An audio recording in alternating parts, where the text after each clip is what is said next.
you get to hear from the winner, the winner of the top division, the 11th and 12th grade division. This is a student from Hathaway Brown, Ryan Brady, who is going to share her essay with all of you right now. Please join me in welcoming her to the City Club stage.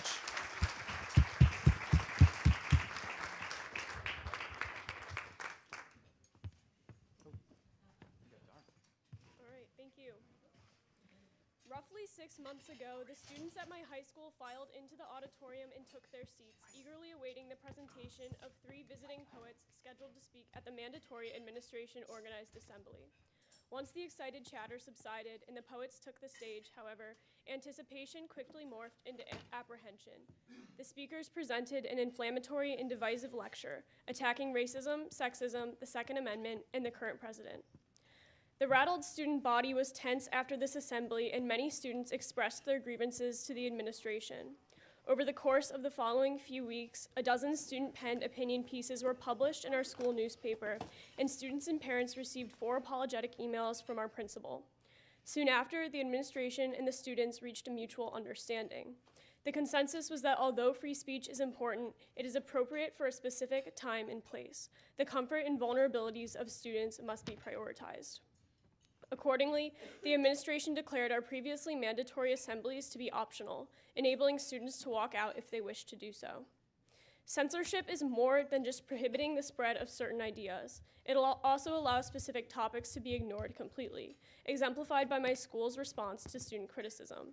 The ambiguous solution that my school decided upon fosters an environment in which an acceptable response to conflict is to simply ignore it. However, when we listen only to those with whom we concur, we effectively suppress differing ideas, limit intellectual growth, and impede our ability to learn from one another. Therefore, whether legally enforced or unintentional, censorship is the biggest threat to free speech in America today. Other educational institutions also struggle with censorship. Cornell University created free speech zones, and Williams College canceled guest speakers with politically diverse views. These institutions addressed free speech by attempting to restrict it, failing to realize that free speech is not the true instigator of conflict. Censorship is. Dr. Michael Zimmerman, provost at Evergreen State College, stated during a congressional committee hearing on free speech that, quote, most faculty members, many of whom who hold liberal views, as well as those who hold conservative political views, have opted to remain silent, and therefore they have ceded control of their institutions to a small but very vocal minority, end quote. In other words, censorship intimidates many administrators and students into silence, leaving only the most radical and fearless minority to lash out in protest. Censorship distorts a once balanced representation of viewpoints to give opinionated and expressive minority groups a disproportionately large voice.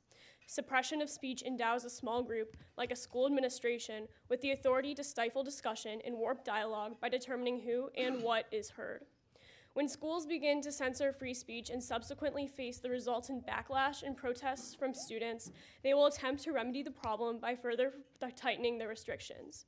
Too many American institutions have fallen victim to this downward spiral of censorship, and although this phenomenon is most visible in educational settings, it exists all around us, from the workplace to social and news media.